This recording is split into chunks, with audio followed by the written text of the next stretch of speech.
அன்பிற்கினிய நெஞ்சங்களுக்கு இனிய இனிய வணக்கங்கள்ங்க. என்ன திருவள்ளுவரோடு இந்த காணொளியை தொடங்கியிருக்கேன் அப்படின்னு யோசிக்கிறீங்களா? இதற்கான விடை இந்த காணொளியோடைய நிறைய பகுதியில் இருக்குங்க. அதே நேரத்தில் தூக்கத்தை தொலைச்சிட்டு இருக்காரு தற்போதைய சிஎம்னு கூட சொல்லலாம். எப்படி முன்னாள் சிஎம் என்னை நிம்மதியாக தூங்க விடுங்களேப்பா அப்படின்னு புலம்புனாரு. அப்படியான புலம்பல் சத்தங்கள் இங்கேயும் கேட்க தொடங்கியிருக்குங்க. ஏன் அப்படின்னா இந்த ஆட்சிக்கு வந்து ஒரு ஹாஃப் செஞ்சுரி அடிச்சிருக்காங்க. 50 நாட்களுக்கு மேலே ஆகியிருக்கு. ஆனாலும் பெரும்பாலான அமைச்சர்களை சுற்றி சர்ச்சை பல விவகாரங்கள் வெடிச்சுக்கிட்டே இருக்குங்க. சமீபத்தில் பழனி முருகன் கோயில் அந்த நிலப்பத்திரப்பதிவு விவகாரம், இன்னொரு பக்கம் லஞ்சம் வாங்கினாங்க அப்படிங்கிற ஒரு விவகாரம், தாவேக்கா. அதுக்கப்புறம் பார்த்தோம்னா இந்த சைடு நாகர்கோயிலில் சிறைச்சாலை மரணம், அப்புறம் பள்ளிக்கூடங்களில் ஆய்வுங்கிற பெயரில் அவங்க போய் பேசுனது, இப்படி சுற்றி பல பஞ்சாயத்துகள் எல்லாவற்றிலும் அமைதி மோடிலேயே இருக்கிறாரா சிஎம் அப்படின்லாம் கேள்விகள் வந்துட்டுருக்கு. ஸோ நம்ம ஒரு 10 துறைன்னு வச்சுக்கலாம், இல்லை 10 பிரச்சனைகள்னு வச்சுக்கலாம். அதனுடைய பின்னணிகளை முழுமையாக இன்றைய இளங்கோவன் எக்ஸ்பிரஸில் நம்ம விரிவாக அலசலாங்க. நான் உங்கள் சகோ சே த இளங்கோவன். நிகழ்ச்சிக்கு போகலாம்.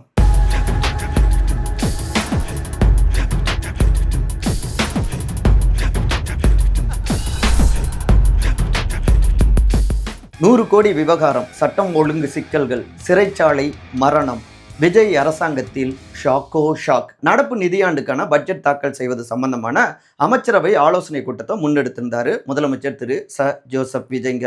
ஜூலை 16ஆம் நாள் வியாழக்கிழமை இந்த கூட்டம் அரங்கேறினது. ஓப்பனாக அமைச்சர்களை சந்தித்து பேசினாலும் கூட உள்ளுக்குள்ளார பெரும்பாலான அமைச்சர்கள் அவுட் ஆஃப் கண்ட்ரோலில் போய்கிட்டு இருக்காங்க. சுற்றி பல்வேறு பஞ்சாயத்துகள், சர்ச்சைகள், விவகாரங்கள் வெடிச்சுக்கிட்டே இருக்கு. அதாவது பெரும்பாலான அமைச்சர்கள் இம்சை அரசன் படத்தில் வர மாதிரி இம்சை அரசன் அமைச்சர்களாகத்தான் நோகடிச்சிட்டு இருக்காங்களோ என்னவோ சிஎம் அப்படிங்கிறாங்க. நிறைய விஷயங்கள் உதாரணமாக சொன்னோன்னா, இப்போ சமீபத்தில் கூட கரூர் கூட்டத்தில் போய் பேசினார்ல சிஎம். இது லஞ்சம் ஊழல் இல்லாத ஆட்சி. யாரா லஞ்சம் ஊழல் செஞ்சால் லஞ்சம் கேட்டா இது விஜயோடைய ஆட்சி, அண்ணனுடைய ஆட்சி, தம்பியுடைய ஆட்சின்னு கேள்வி கேளுங்க மக்களே அப்படின்னு ஓங்கி முழங்கினாரு. அவர் மேடையை விட்டு இறங்கி அடுத்த நாள் நியூஸ் பேப்பரில் அந்த செய்தி வரலை. இங்கே ஒரு லஞ்ச விவகாரம் வீடியோவாக வெடித்து வைரல் ஆகிட்டு இருக்குங்க. திருப்பூரில் மாம்பாக்கம் ஊராட்சி மன்ற தலைவரான திரு வீராசாமி 1.5 லட்சம் ரூபாய் அளவில் அந்த லஞ்சம் வாங்கி உதவியாளர்கிட்ட கொடுத்ததாக ஒரு வீடியோ வைரல் ஆகியிருக்கு. திரு நவீன் அவருடைய அந்த புகார், பில் பாஸ் பண்ணணுன்னா இந்த லஞ்ச பணத்தை கொடுக்கணும் அப்படின்னு உடனடியாக இதை மறுத்திருக்காரு வீராசாமி அவர்கள். சிஎம்க்கு கெட்ட பேர் உருவாக்கணும் அப்படின்னு தான் வேணும்னே இப்படி பொய்யா திருச்சி பண்ணியிருக்காங்க அப்படின்னு மறுத்திருக்காரு. ஆனாலும் தற்போது அவர் கைது செய்யப்பட்டிருக்கிறார். கட்சியில் உறுப்பினராக கூட அவர் இல்லை, இப்போ நீக்கம் செய்யப்பட்டிருக்கிறார் தற்காலிகமாக. இங்கே எப்படின்னா, அடுத்து பழனி திருக்கோயில் தண்டாயுதபாணி சுவாமிகளுடைய மடம், அவங்களுக்கு அடிவாரத்தில் பார்த்தோம்னா சொந்தமாக பல ஏக்கர்கள் இருக்குது. அதில் பார்த்தோம்னா 100 கோடி ரூபாய் மதிப்பு பெற்ற 1.35 ஏக்கர் நிலத்தை வெறும் 2 கோடி ரூபாய்க்கு, எவ்வளோ, வெறும் 2 கோடி ரூபாய்க்கு 2 பேருக்கு பத்திரப்பதிவு செஞ்சு வச்சுருக்காங்க அப்படின்னு இந்த விவகாரம் மிகப்பெரிய அளவில் வெடிச்சிருக்குங்க. மடத்தோட முக்கியமான புள்ளிகள் தான் இப்படி செஞ்சுருக்காங்க அப்படின்னு இந்த விவகாரம் வெடிச்சிருக்கு. குறிப்பாக இந்து சமய அறநிலையத்துறைக்கு எதிராக மிகப்பெரிய அளவில் இந்த விவகாரம் வெடிச்சிருக்கு. எல்லா எதிர்க்கட்சிகளுமே கடுமையாக விமர்சிக்க தொடங்கியிருந்தாங்க. இதில் பார்த்தோம்னா இந்து சமய அறநிலையத்துறையுடைய அமைச்சர் திரு ரமேஷ் அவர்கள் தொடர்ந்து அவர் தன்னுடைய தாவேக அரசாங்கம் சார்ந்து ஓப்பனாக தடாலடியாக பல விஷயங்களை பேசுவார். இறங்கி ஃபீல்டு ஒர்க்லேயும் பார்த்தோம்னா ஒவ்வொரு இடத்துலையும் ஆய்வு செய்வது, இப்படி ரொம்ப ஆக்டிவாக இருந்துட்டு இருக்கக்கூடியவர். கவனம் அவர் மீது பெரும்பாலும் இருக்கும். இந்த நேரத்தில் தான் இந்த விவகாரத்தை கையில் எடுத்து அவருடைய துறைக்கு எதிராக ஆக்ஷனையும் தொடங்கியிருக்காங்க பிரதானமான எதிர்க்கட்சிகள். அதே நேரத்தில் இந்த விவகாரத்தில் தற்போது பத்திரப்பதிவு மோசடி அப்படிங்கிற அடிப்படையில் சார் பதிவாளர் திரு ஜஸ்டின் மணிகண்டன் அவர்கள் சஸ்பெண்ட் செய்யப்பட்டிருக்கிறார். மேலும் பார்த்தோம்னா தவறு நடந்திருக்கு அப்படின்னும் அமைச்சர்கள் தெரிவிச்சிருந்திருக்காங்க. நாங்கள் ஆக்ஷன் எடுத்துகிட்டு இருக்கோம் அப்படின்னு சொல்லியிருக்காங்க. இன்னொரு பக்கம் சென்னை உயர்நீதிமன்றத்துடைய மதுரை கிளை இந்த நிலப்பத்திரப்பதிவை ரத்து செஞ்சும் அதிரடி உத்தரவு போட்டிருக்காங்க. இந்த விவகாரம் பெரிய அளவில் ஆளும் தாவேக்காவுக்கு எதிராக வெடிச்சிருக்குங்க.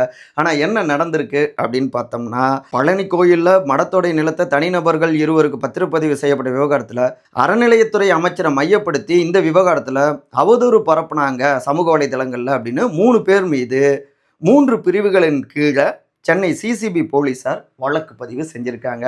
இதுதான் ஆக்ஷனா அப்படின்னு எதிர்க்கட்சிகள் இதுலேயும் தங்களுடைய ஆக்ஷனை தொடங்கியிருக்காங்க. சரி, மூன்றாவதாக பார்த்தோம்னா, தமிழ்நாட்டில பெருகி கொண்டிருக்கிற சட்டம் ஒழுங்கு சிக்கல்கள்.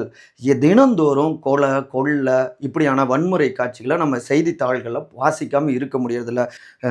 தமிழ்நாடு பாஜக தலைவரான திரு நயினார் நாகேந்திரன் அவரும் கூட இந்த 50 நாட்கள்ல கிட்டத்தட்ட 153 பாலியல் வன்கொடுமைகள், 75க்கும் மேற்பட்ட படுகொலைகள் அரங்கேறி இருக்கு அப்படின்னு கடுமையாக தாவேகா அரசாங்கத்தை கண்டனம் தெரிவிச்சிருக்காரு. பல்வேறு எதிர்க்கட்சிகளும் கண்டனம் தெரிவிச்சிருக்காங்க. ஆனா இங்க அமைதியோ அமைதி மோடு தாங்க. இதற்கடுத்து மிக முக்கியமாக தாம்பரம் மற்றொரு அமைச்சரான திரு சரத்குமார், கில்லி சரத் என்று அழைக்கப்படுகின்ற திரு சரத்குமார், அவரு அதாவது இங்க சிஎம் போதை ஒழிப்புக்கு எதிராக மேரத்தான்ல பங்கெடுக்கிறாரு. அதே நாள்ல, அதுக்கு அடுத்த நாள் நினைக்கிறேன், இந்த விவகாரம் வெடிக்குது. இவர் ஒரு மாத்திரையை வச்சு இப்படி உடைச்சிட்டு இருக்கிற மாதிரி அந்த வீடியோ எல்லா பக்கமும் வைரல் ஆகுது. அமைச்சர் தரப்புல இல்லைங்க, குழந்தைக்கு மாத்திரை நாங்கள் கொடுத்தோம், உடம்பு சரியில்லை, அதுக்காக தான் அப்படி பண்ணோன்னு சொல்றாங்க. இன்னொரு பக்கம் திமுக மாணவர் அணி அவருக்கு எதிராக கடுமையான போராட்டங்களை முன்னெடுத்தாங்க. போதை புழக்கம் பழக்கம் அப்படின்னு சொல்லிட்டு. அதுக்கப்புறம் அப்போ முன்னாள் அமைச்சர் திரு சேகர் பாபு உள்ளிட்ட டீமும் போராட்டத்தில் முன்னெடுத்தாங்க. பாஜக போராடினாங்க, அவங்களும் தொடர்ந்து விமர்சனங்களை முன் வச்சாங்க. ஆனாலும் அமைதியோ அமைதி மூடுங்க. இதற்கடுத்து கைத்தறித்துறை அமைச்சர் திரு விஜய் பாலாஜிங்க. கடந்த காலத்தில் நீங்கள் அரசியல்வாதிகள் ஊழல் செஞ்சது தான் நீங்கள் பார்த்துருந்துருப்பீங்க. ஆனால் இந்த 2026ஆம் ஆண்டில் மக்கள் ஊழல் செஞ்சதை பார்த்துருப்போம். வாங்க வேண்டிய இடத்துல வாங்கிட்டு குத்த வேண்டிய இடத்துல சரியாக குத்தி நம்முடைய ஆட்சியை அரியணையில் அமர்த்தி விட்டீர் அப்படின்னு அவர் பேசுனது தான், வேடிக்கையாக பேசுனதா சொல்லி, அது இன்னொரு பக்கம் ஒரு அமைச்சரே இப்படி பேசலாமா என்னங்க அப்படின்னு எதிர்வினைகள் அவரை நோக்கியும் வந்திருக்கு. அவரை நோக்கினா என்ன, தாவேகா அரசாங்கத்தை நோக்கி தான். இங்கேயும் அமைதியோ அமைதி என்கிற மோடு தாங்க. மேகதாது விவகாரம், சிறைச்சாலை மரணம், வியூஸ் வெரி, ரீல்ஸ் ஆட்சி, சிஎம் விஜய் சார் இதுதானா உங்கள் டக்கு? இப்போங்க இந்த 2 நாளில் பார்த்தோம்னா, நாகர்கோயிலில் குட்கா விற்பனை வழக்கில் கைது செய்யப்பட்ட மாற்றுத்திறனாளியான திரு சபரிவர்மன் அவர் சிறையில் அடைக்கப்பட்டிருக்காரு. 3 நாட்களில் அவர் உயிரிழந்திருக்காரு. இதுதான் பெரிய சந்தேகத்தை எழுப்பியிருக்கு. அவங்களுடைய உறவினர்கள்லாம் கொதிச்சு போயிருக்காங்க. இது தாவேகா அரசாங்கத்தில் ஏற்பட்ட சிறைச்சாலை மரணம் அப்படின்னு இதை கையில் எடுத்து தாவேகா அரசாங்கத்துக்கு எதிராக களமாட தொடங்கியிருக்காங்க. திமுக உள்ளிட்ட பல்வேறு எதிர்க்கட்சிகளும் பல அரசியல் கட்சி தலைவர்களும் கடும் கண்டனங்களை பதிவு செஞ்சிட்டு இருக்காங்க. இப்போ என்னன்னா, அவருடைய உடலில் கிட்டத்தட்ட 19க்கும் மேற்பட்ட காயங்கள் இருக்கிறதா கண்டுபிடிச்சி ஒரு 8 பேரை சிறைச்சாலையில் கைதிகள் உள்ளிட்டவர்களை கைது செஞ்சுருக்காங்க, வழக்கு பதிவு செஞ்சுருக்காங்க. ஆனாலும் இந்த ஆக்ஷன் போதாது அப்படின்னு கொதிக்கிறாங்க. ஏன்னா முந்தைய ஆட்சி காலத்தில் திமுக ஆட்சியில் பார்த்தோம்னா அப்போ திரு அஜித்குமார் அவர்கள் உயிரிழந்தார். அப்போ இது லாக்அப் டெத் அப்படின்ட்டு கடுமையாக திரு விஜய் அவரு கொதிச்சு போய் பேசினாரு. அப்போ முன்னாள் முதலமைச்சர் திரு மு.க. ஸ்டாலின் இந்த மரணத்தை ஒட்டி மன்னிப்பு கேட்டார், சாரி அப்படின்னு சொன்னார். அப்போ விஜய் என்ன கேட்டார், சாரி வேணாம், நீதி வேணும் சார், சிஎம் சார் அப்படின்னு கேட்டார்ல. இன்னைக்கு நாங்களும் அதை தான் கேட்குறோம், நீதி வேணும் அப்படின்னு போட்டு தாக்குறாங்க திமுகவினர். குறிப்பாக திரு பரந்தாமன் வழக்கறிஞர் அவர் இப்படியாக அட்டாக் பண்ணியிருக்காரு. சரி, அவருடைய கையில் தான் இந்த காவல்துறை இருக்குது, சட்டம் ஒழுங்க எதுவும் பார்க்க மாட்டேங்கிறாங்க, கவனிக்க மாட்டேங்கிறாங்க. இப்போ இந்த மாதிரி மரணங்களும் வருது.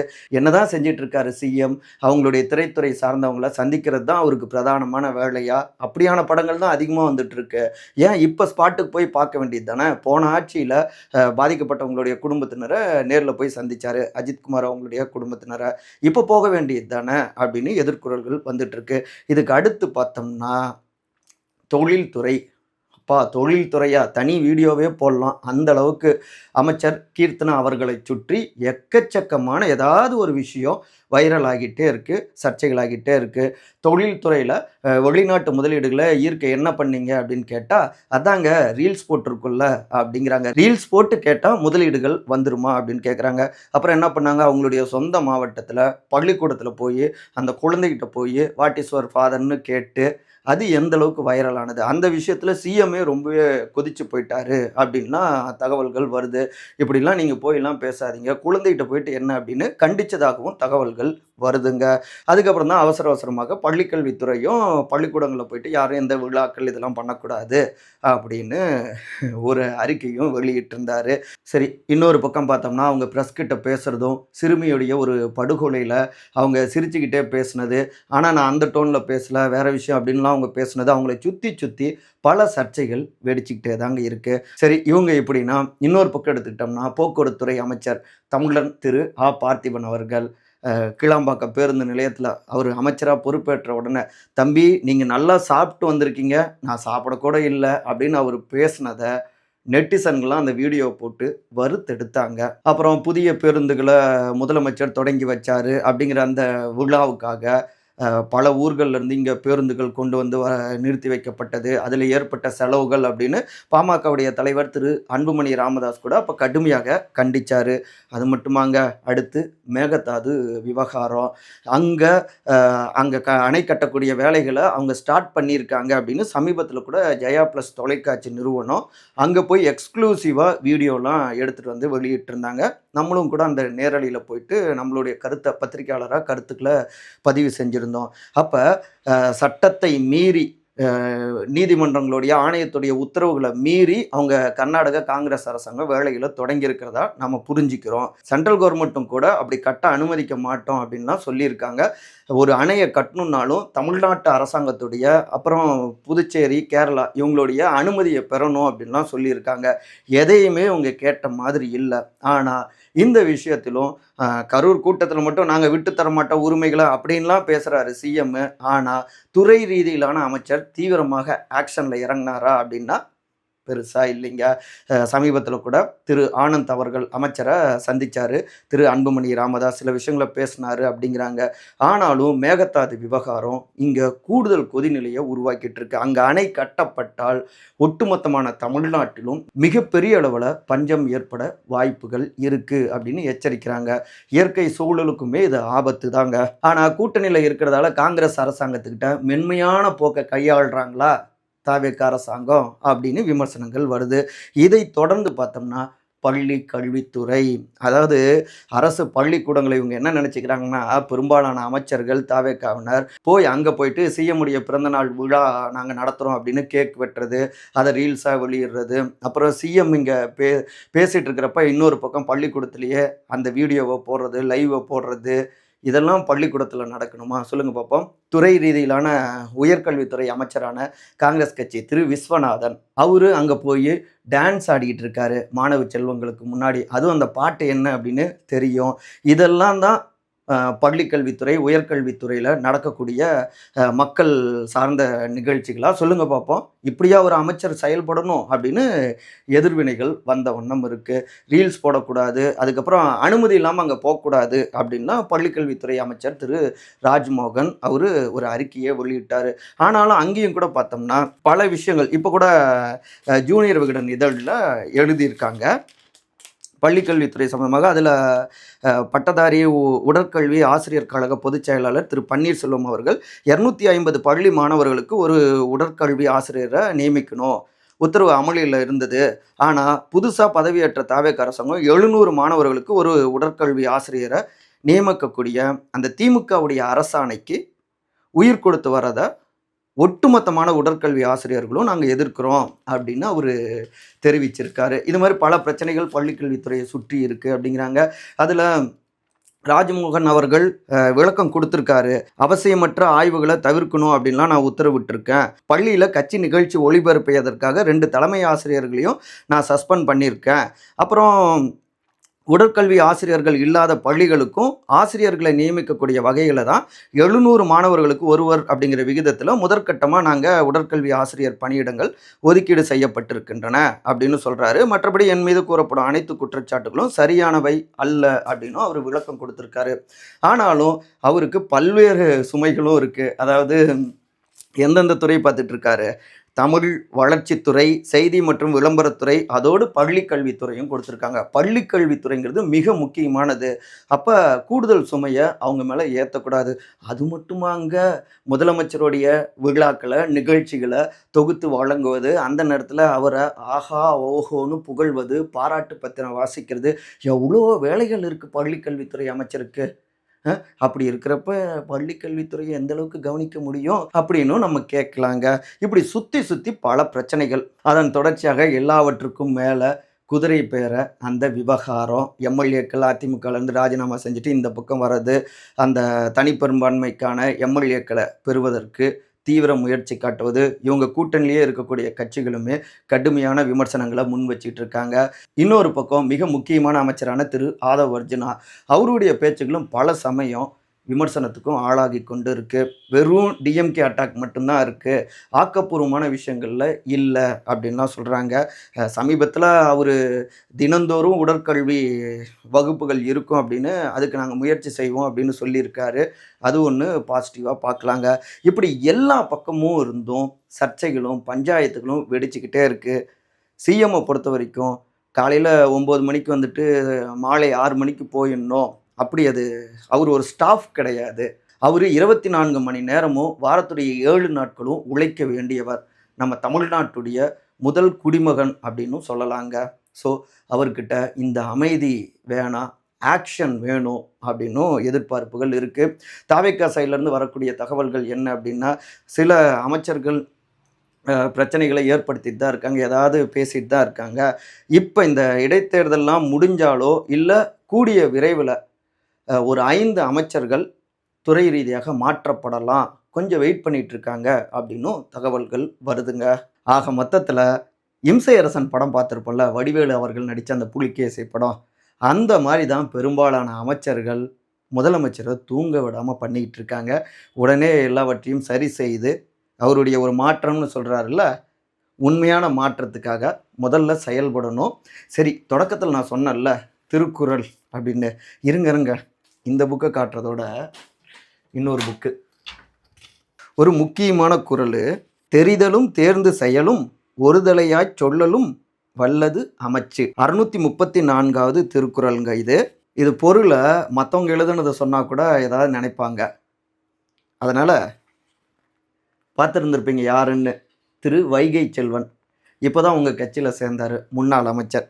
என்ன அர்த்தம்னா, ஒரு செயலை செய்திட வழிகளை ஆராய்வதிலும் செய்ய வேண்டியதை உறுதியாக கூறுவதிலும் வல்லவர் அமைச்சர். அப்படி வல்லவராக இருந்தால் தான் அவர் அமைச்சர் அப்படிங்கிறாங்க. பார்ப்போம். மற்றபடி மறக்காமல் நம்ம சேனலை, உங்கள் சகோ சேத்தலங்குவன் சேனலை சப்ஸ்கிரைப் பண்ணுங்கள், பகிர்ந்துக்கோங்க. உங்களுடைய கருத்துக்களை கருத்துரை பகுதியில் பதிவு செய்யுங்க. அனைவரும் அன்பால் ஒருங்கிணைந்திருப்போம். நன்றி, வணக்கம்.